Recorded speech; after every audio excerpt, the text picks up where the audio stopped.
Good afternoon.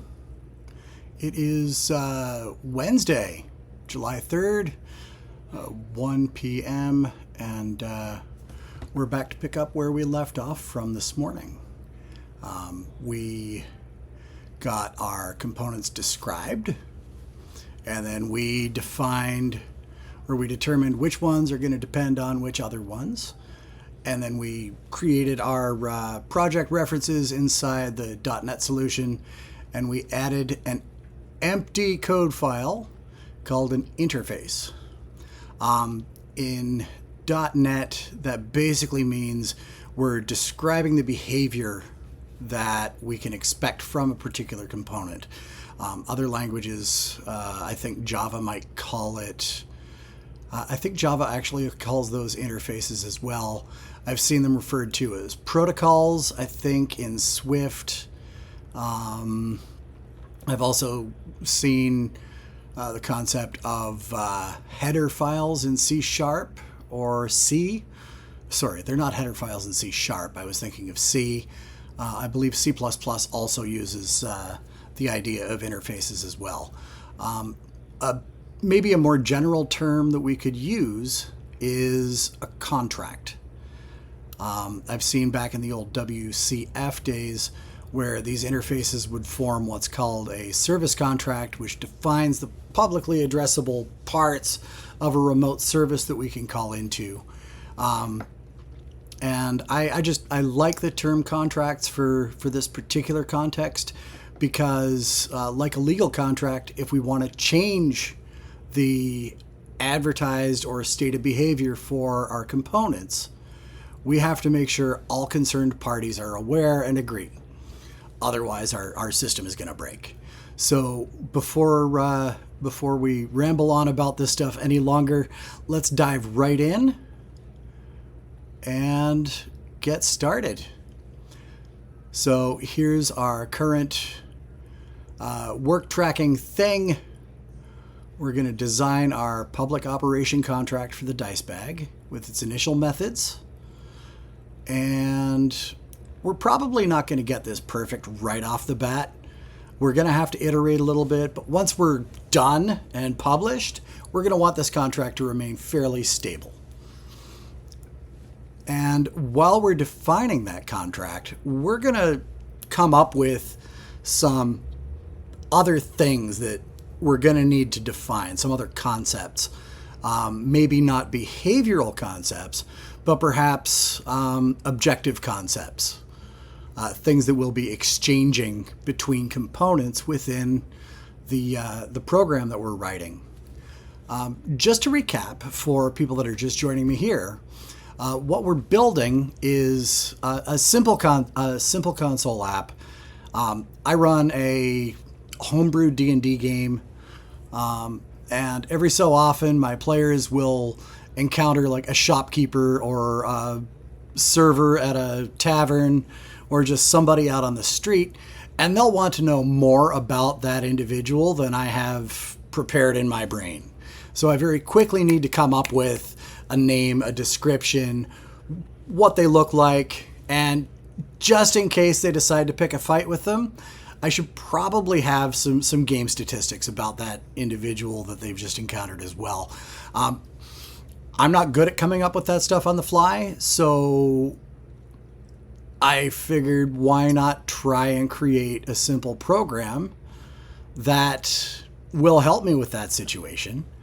And I realized that this is a perfect example of a simple componentized application that I can build and use to demonstrate these engineering concepts, the planning and componentization, and making sure that, things are going to be flexible if I decide to add more features to this, or if I decide I need to change the way one of these features works. I want to just change the one little piece and not have to change the whole darn thing. And making sure that I've designed it appropriately protects me from those wide-reaching effects of change in the future. So we've got Visual Studio Code open in the background, And here we are with our public interface, IDiceBag. And I'm an old guy. I'm not going to necessarily remember what an IDiceBag is in the future. I mean, the name kind of tells me, but IDiceBag defines the behaviors and features of the dice rolling component in our system. And let's clean this up a little bit. I don't want it to look completely slapdash. And I'm going to hide my source control, make sure I can see everything on screen. All right. And that's really all we need to define here. So, what does an interface contain? I've seen people use interfaces to define even just data transfer classes or entities that only carry data or describe a thing. And I'm not a big fan of doing that. I've added required properties to interfaces in the past, but the need to do so isn't really that common. Instead, I think we're going to call this, and in C# we have to define the type of data it's going to return. And in this case, the simplest version is our DiceBag is going to return an integer. Let's call it our method. Let's just call it roll. We are going to accept another integer, number of dice, and we need some object that describes the kind of dice. Dice kind. All right. Now, if I try to implement this right now, I'm going to get in trouble because object is just sort of a vague concept. An object is literally just dotNet's way of saying some kind of thing. And everything in dotNet descends from or inherits from object. So dice kind could be who knows what. And I don't want to pass in like a 7-sided die or a 35-sided die or whatever. And I also don't like referring to individual dice as die here in code because English is funny. But we need a contract of,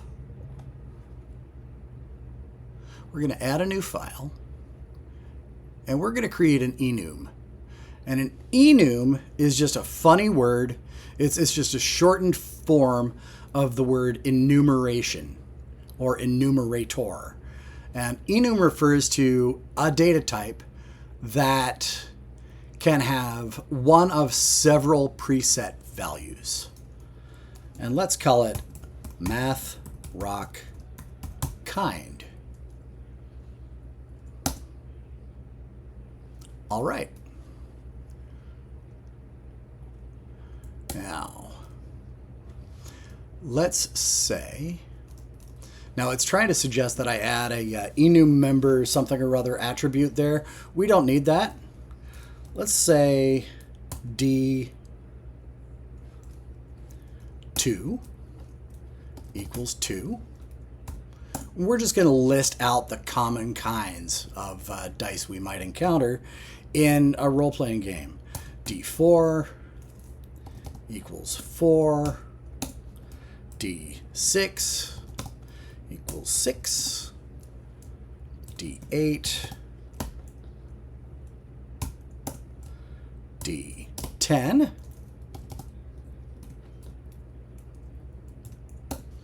D12. D20. probably one of the more famous ones. And then we've finally got D100. 100. Now, before we go further here, normally when we define an enum, we've got a couple of ways we could do it. And I just had somebody show up in my chat. Normally, I wouldn't add these integral values to each of these enums, but because these things actually define the number of sides on the dice we're going to roll, I figured it would be handy and convenient to actually allow the enumeration to tell us what the maximum value of a particular math rock would be when we throw it on the table. And this is public. Our interface is public. Good. All right. And we're going to change this from being an object to being a math rock kind. Save. Now, you might think this is enough, but if we think back to our requirements and where we were thinking through all of this stuff yesterday, we go into our requirement notes, and I'm going to pop out our preview of this and bring this back over here. And we scroll down to the bottom. Not that far to the bottom. We've actually got a number of things that our roll the dice might mean in the context of a role-playing game. We've already accounted for the number of dice that we want to roll. We've accounted for the kind of dice. Now, sometimes when we're rolling for, say, combat to see if our ranger fires an arrow and it hits the goblin, that ranger may have, a plus something bonus to hit, to make it past the goblin's armor. Or let's say we've got somebody trying to sneak around and they're wearing full plate armor. That full plate armor might give them a negative modifier to their ability to sneak. So we need to be able to sometimes, but not always, apply a numeric modifier for the result. So let's add that to our interface right now. And we're going to call it an int. But because we only want to apply it sometimes, but not always, we're going to allow that, we're going to pass that as a nullable int. We're going to call that result modifier. And we're going to give it a default value. That means if we don't pass anything for result modifier here, it's just going to come in as null. And we'll talk about what that does for us later. And then we're going to have another thing, and I'm just going to call it object for now, or I'm just going to define it as an object right now.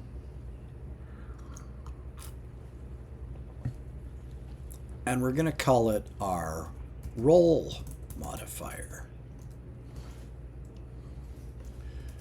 Equals null.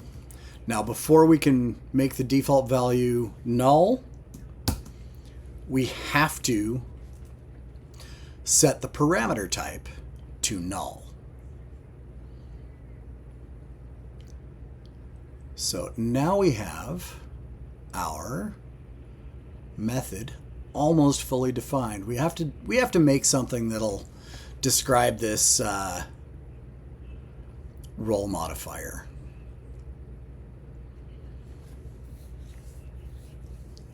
So what do we do?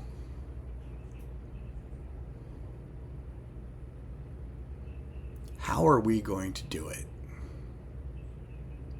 I think we're going to defer it until we have the rest of the DiceEngine behavior working. So let's just take that out. For now, I'm going to do it this way. Let's undo that deletion. I'm going to make a copy of this line, and then I'm going to comment it out. And let's put it back, indent it, and now I'm just going to take it out. We'll implement that later. So, what does this do? Roll. We will generate a random number by simulating the roll of a number of dice of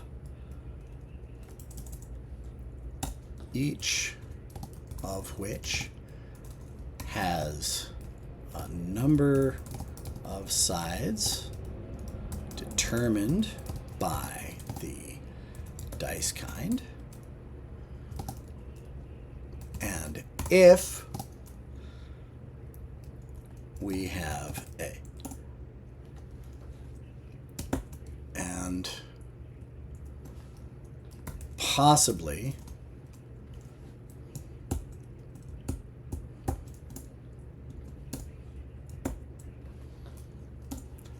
modify the sum of those dice by the result modifier. Number of dice, how many dice to roll,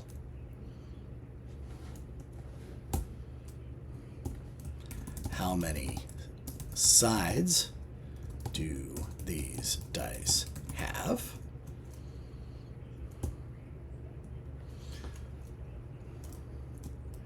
do we need to change the result before returning it?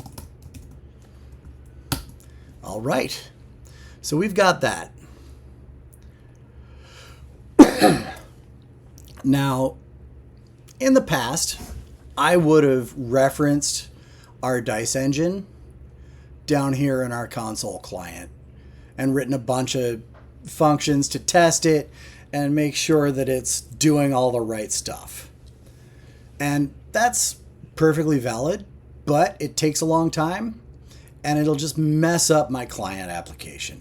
So instead, I think before we dive into this, before we really dive into creating the actual code that rolls the dice for us, I think we want to define some tests.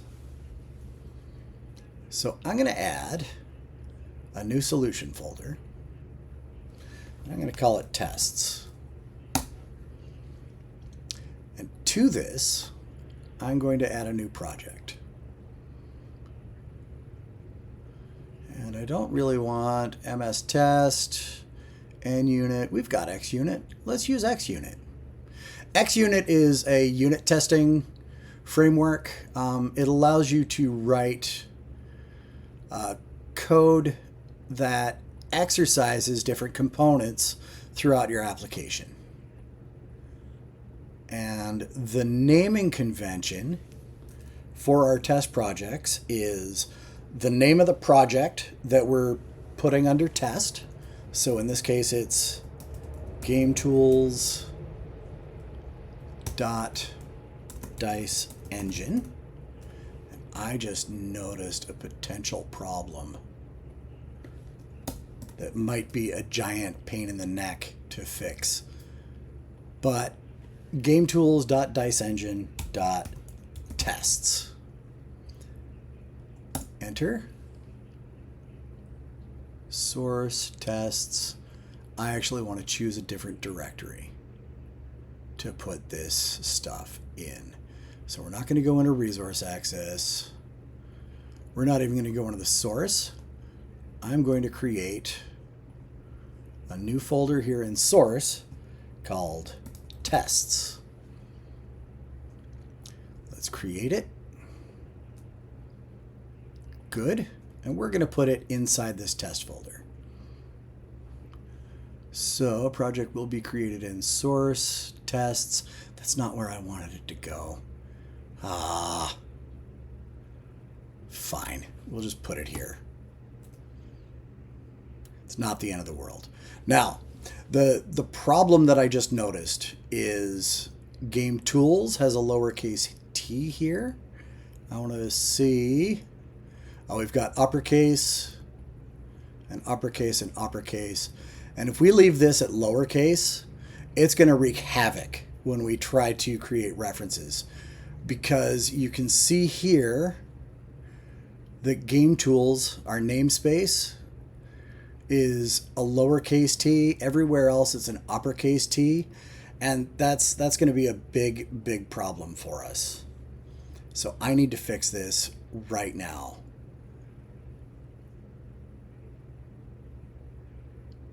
All right. Let's see. Edit. Is there a find in files? There is. And let's say replace in files. And I want to replace it with Game Tools. And look at all of these documents.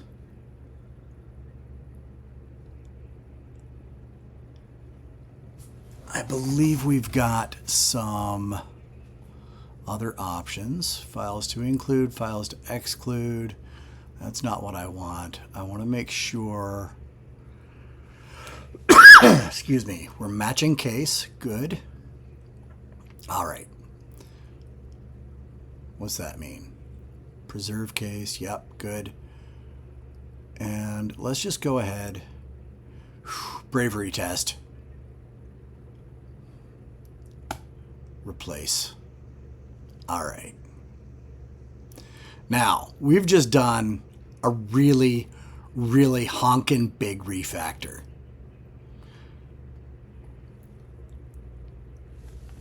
I want to make sure that we still build and run. So first we're going to, let's rebuild. And that wipes out any binary files that have been created or what have you prior. And it rebuilds everything from scratch. And I want to make sure I haven't broken anything yet.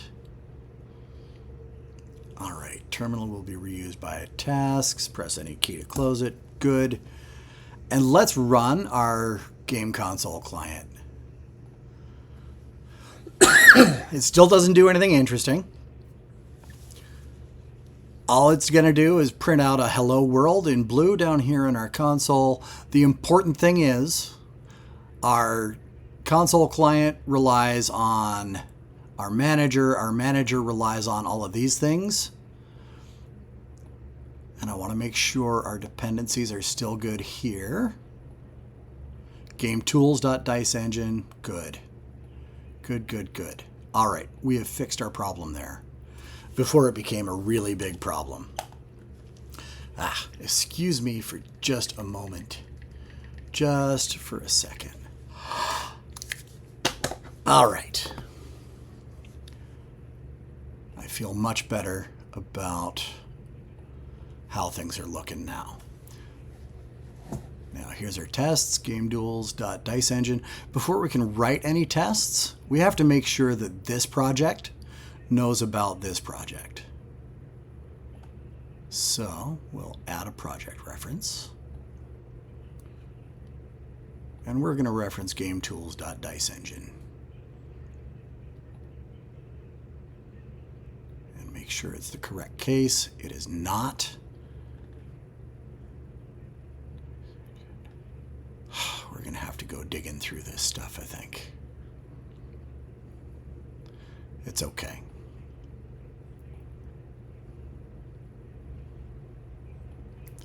All right. We have game tools here. The important thing is the cases in here, but I really want to take a closer look here. All right, good. Let's look at our solution file. GameTools.DiceEngine. Okay, all the cases have been preserved out here. Good. All right. I'm just making absolutely certain that I'm not going to run into problems later. We'll look in here. Ah, I see. I think I see the problem here. I'm going to have to come out to the Finder. Go to Code, GM Tools, Source, Engines. Here's problem number 1. Rename.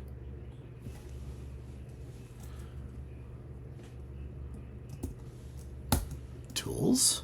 There we go. Rename it again here. Rename. Tools. Good. All right. Now let's rebuild and rerun again just to be absolutely certain that we are in good shape. Rebuild. Case sensitivity absolutely matters in C#. I think it definitely matters in JavaScript and CSS. It doesn't matter as much in HTML. I know it matters in Java. I can't speak to Swift or Python. I believe case sensitivity matters as well. But okay, so we rebuilt okay. And let's rerun and make sure we get our hello world real quick just before we continue, because I don't want to run into problems further on down the line because I mistyped the name of a folder in a project. And I think we're good. Yeah, we look good. All right. Now we can close the project file. We've got IDiceBag, MathRock kind, preview requirement notes. Don't need this open right now. I'm going to leave that open. Okay, tests. Unit test 1. I want to first rename this file to DiceBag tests.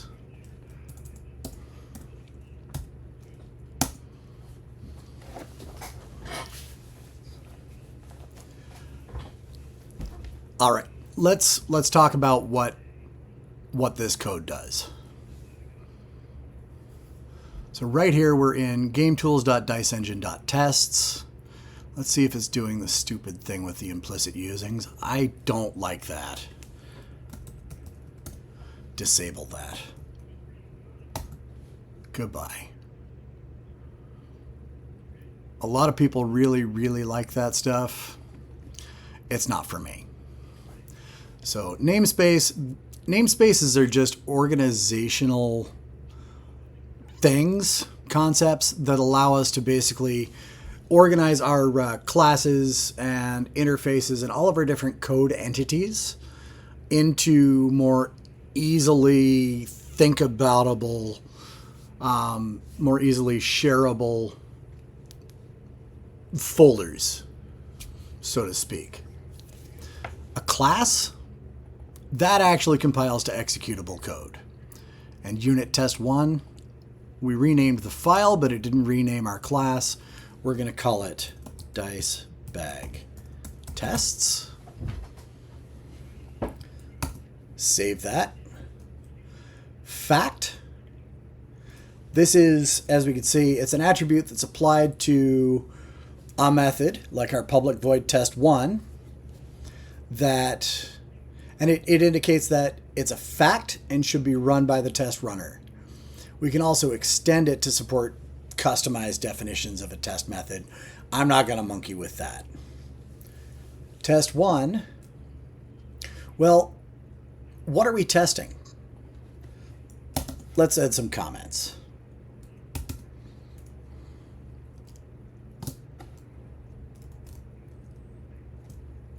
The result is greater than 0 is a whole number and greater than 0.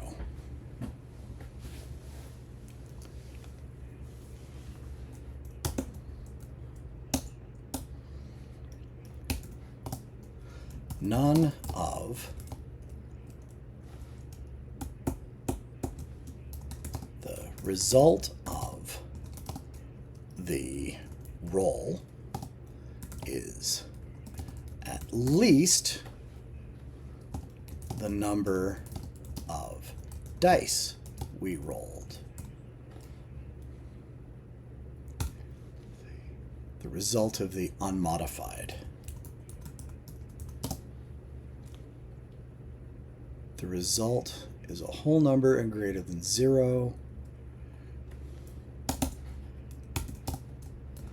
The result of the unmodified roll is no more than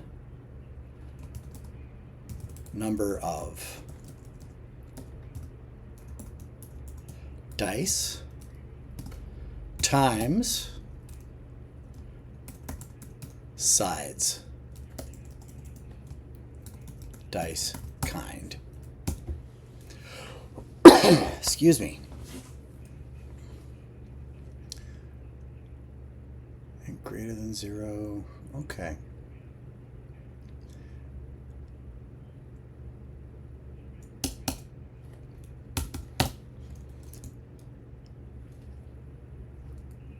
We have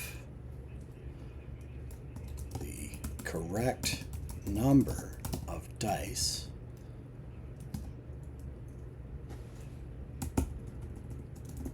we rolled the correct number of dice. We want to prove that, right? And what we're doing is we're just coming up with statements that we want to be able to assume are true when we use this component. So what are we going to do is we're going to write some tests. We're going to write some tests before we even write the code to make those tests work. So the result is a whole number and greater than 0. The result of the unmodified roll is at least the number of dice we rolled.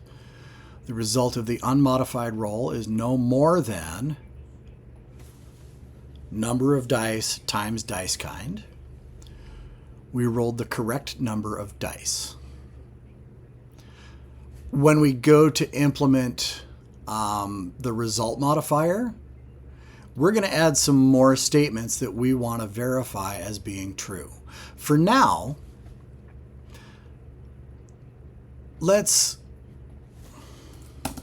need to add one more thing. Our DiceBag exists and is ready to use. All right, this is the very first thing that we've got to test. So let's grab this guy.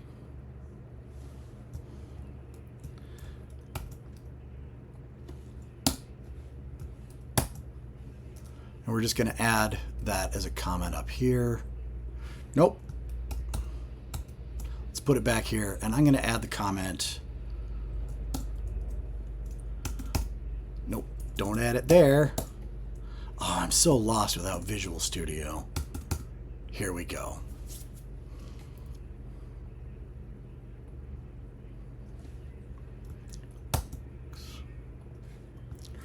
Control V.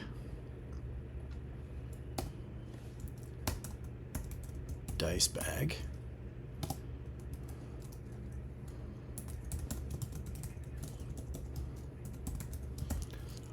equals new DiceEngine.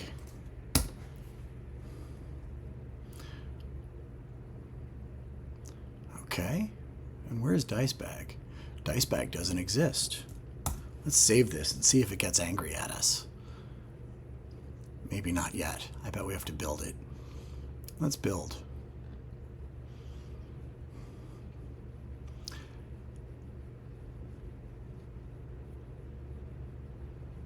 Okay, exit code 1. And we got ourselves an error message. The type or namespace DiceEngine could not be found. Well, that's not very good. Oh, here's our problems. All right.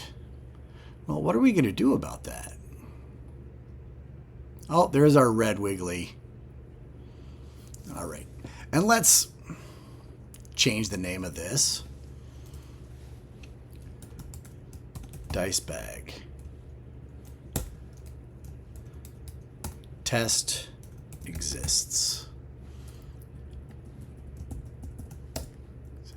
There we go.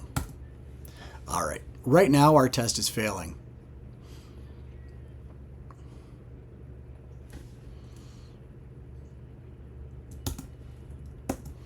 Let's make IDiceBag nullable here and say assert is not null. Is that one that we have access to? Test object.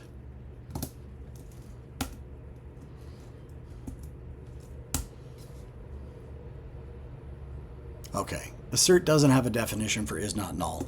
So we need to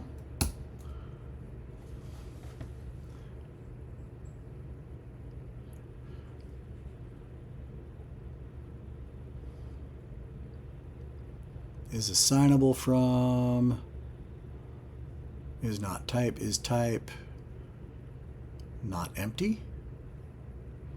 What's that give us? No, we don't want that. Not empty, not equal, not null. There we go. Test object. Line terminator.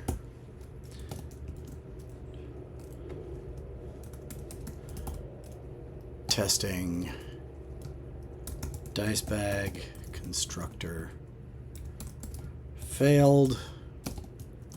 Object is null. Well, we don't even have a constructor for this yet, do we? What's this complaining about? No overload. Bleh. It's not going to let me pass in a customized error message. Some testing frameworks allow us to, some don't. The important thing here is we got to get DiceEngine to work, because we can't even run our test yet because DiceEngine doesn't exist. So let's come up to DiceEngine. We're not going to add it to contracts. Instead, we've got this empty class that the framework added for us when we created the project. Let's rename this to DiceEngine. All right, boom. Got to rename this class to DiceEngine. Save it.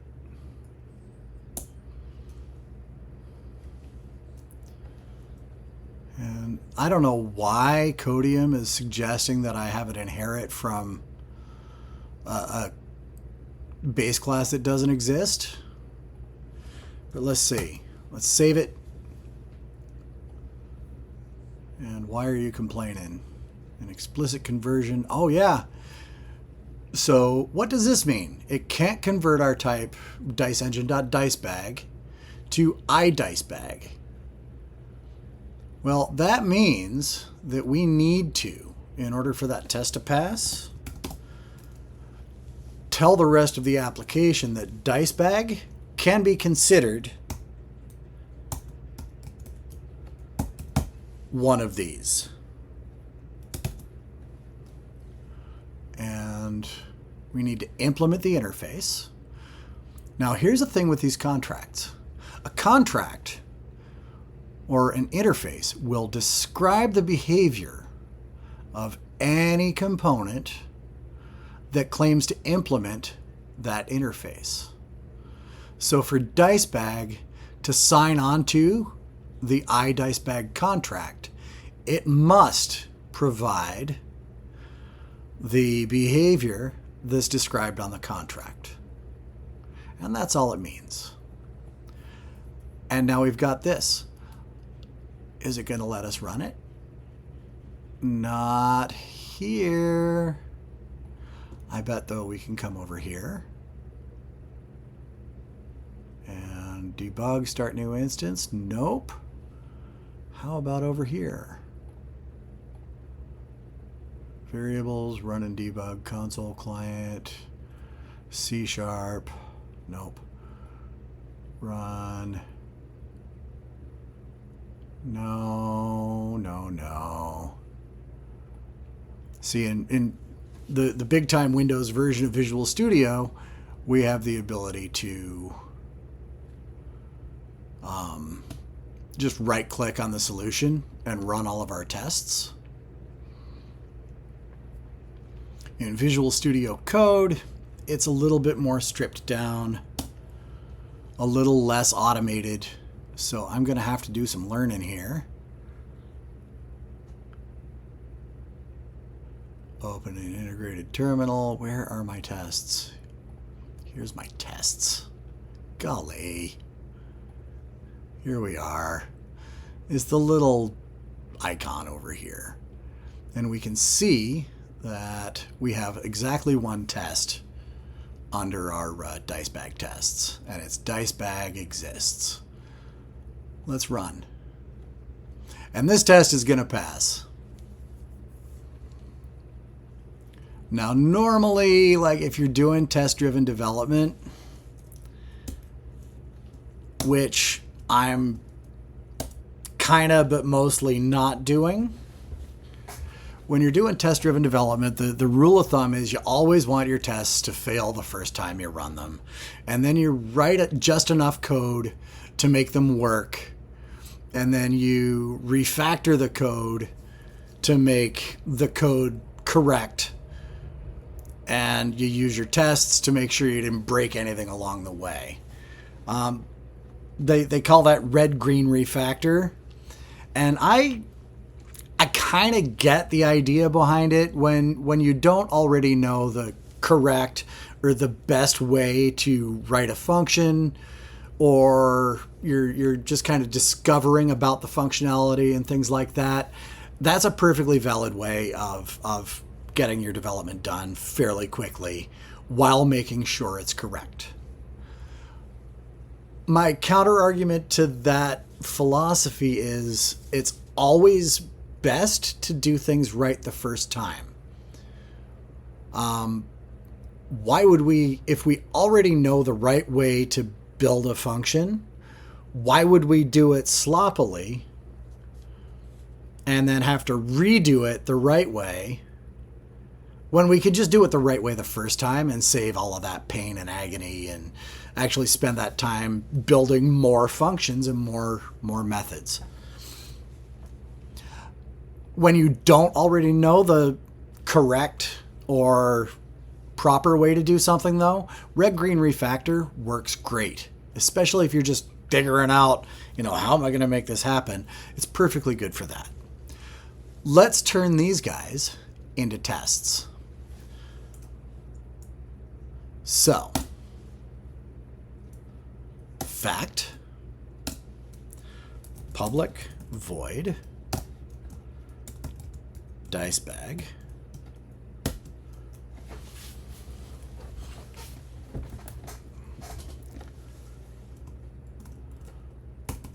roll 1d6, roll 1 math rock.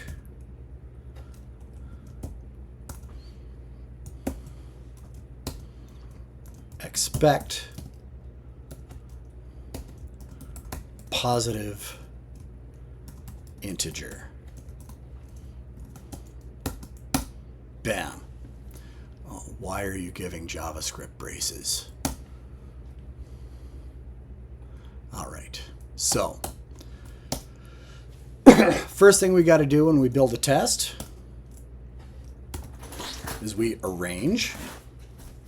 And that just means get everything set up that we need to run our experiment.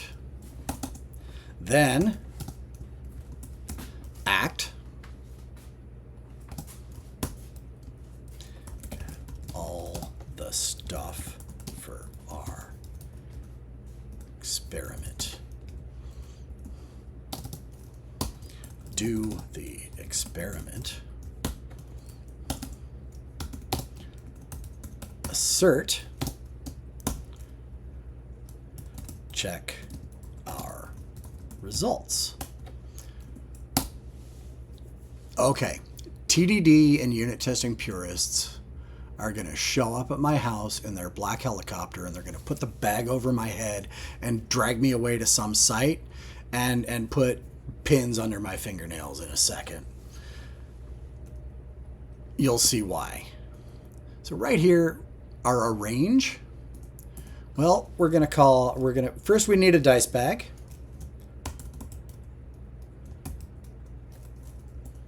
IDiceBag. Test object equals new DiceEngine. Now we are going to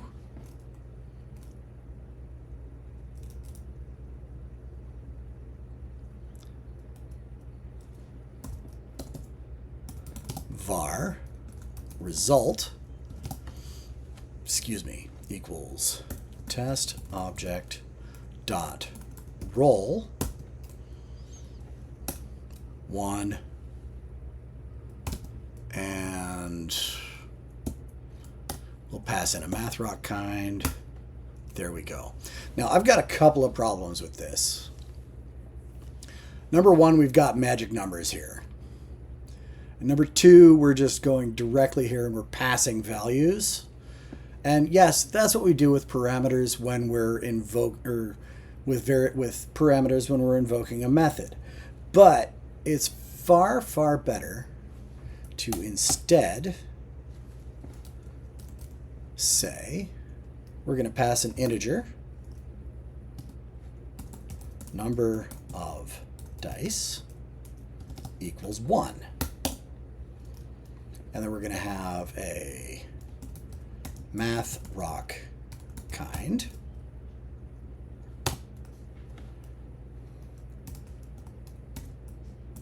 Math rock equals, and let's pass a D2. And instead of passing the actual values, I'm going to pass these variables.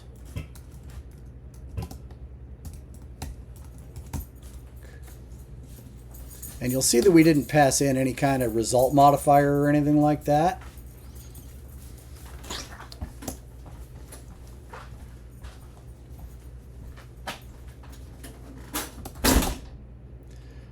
Now we're going to check our results. First thing we have to do is make sure that our result is a whole number. So assert dot is true.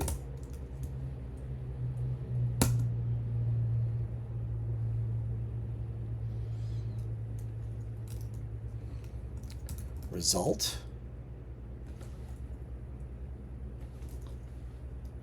dot get type equals type of int. Did I spell all of that right? I may not have done it right. Is true? Oh, come on. Assert dot true? Yeah. All right. So assert dot true. All of these different testing frameworks have slightly different methods on the assert class. So I get confused. So result.getType what that does is that asks the .NET framework to say, hey, what is the type of variable that result represents? And then we say, is it equal to the type of int? Another way we can do that, I believe, and I'm just going to cut this out to my paste buffer. Result is int. Now it doesn't like that for some reason. The given expression is always of the provided int type. Of course it is, because roll always returns an int. I'm going to put this back the way it was, and that's fine. And as a matter of fact, because roll always returns an int, we don't need to do that, is it a whole number? We can just 86 that. However, we do need to make sure that result is greater than 0. Save that. I'm going to copy this.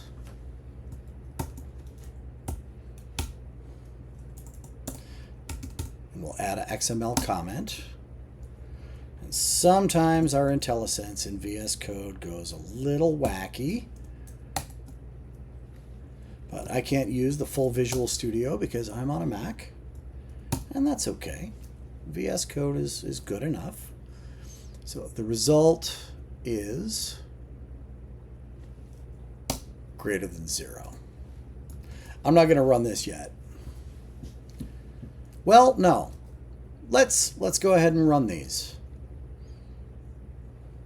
So we'll come over to our lab, and we probably need to rebuild. Build our application.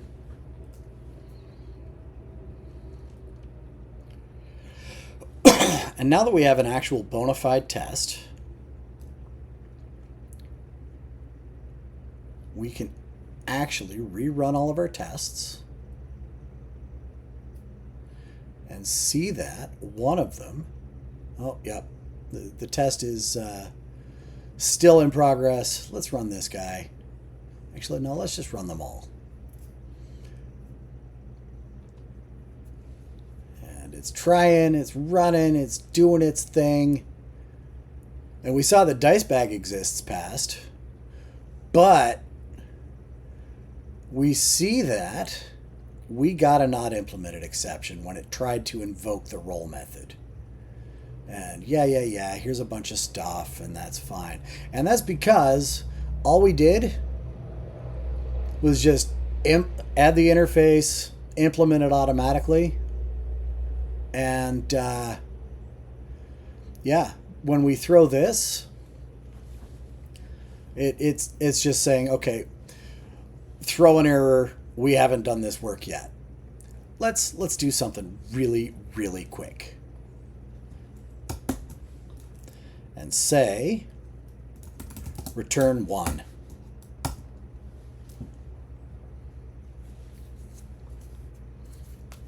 And here is where test-driven development can fall flat on its face.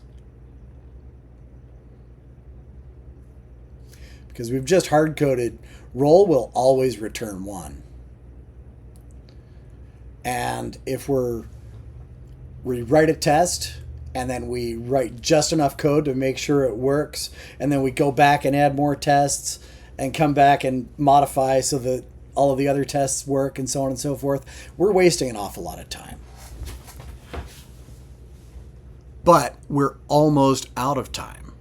So instead of leaving it like this,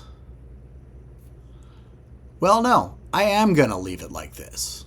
Because before I actually really implement our roll method, I do want to come over to our tests and get the rest of these assumptions turned into actual experiments. Now, it is July 3rd. Tomorrow is July 4th. There's going to be a lot of people going to fireworks tonight. A lot of people might be having some celebratory beverages to fet the birthday of the United States of America tonight. If you do so, I hope you keep your head screwed on and leave the keys in your pocket and get somebody else to get you from where you're celebrating to where you're sleeping, because I do want to see you again tomorrow. Have fun. Be careful. We're going to pick this up again tomorrow at 10. My goal for tomorrow morning's stream is to finish implementing these experiments. And then if we manage to get that knocked out in enough time to actually implement the code that performs the work, we'll do that in the morning too. If not, we'll extend into the afternoon. We'll do. I'm planning to do both streams tomorrow.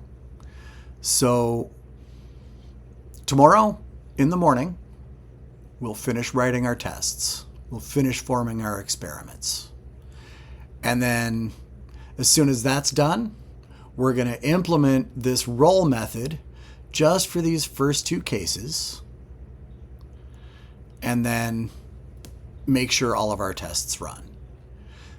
Once that's happening, we're going to add some more experiments to account for this and to account for our roll modifier concept, which I'm going to have to explain in greater detail, and we're going to have to do a little bit of thinking work before we get into that. Because rolling with advantage or rolling with disadvantage, in D&D, if we roll with advantage, that means we roll one extra die and ignore the lowest one to get our ultimate result. If we roll with disadvantage, we add an extra math rock to our hand and we throw them all on the table and we ignore the higher one. And that's kind of easy to explain in English. It's going to be a little bit trickier to explain with code. But I've done it before, like a year or two ago when I originally started doing something like this. I've forgotten all of that stuff. I'm sure I have the code around somewhere, but no, I want to write it from scratch here and talk everybody through that process. So have yourselves a great night tonight. Have fun. Please be careful. And we'll see you tomorrow. Take care, everybody.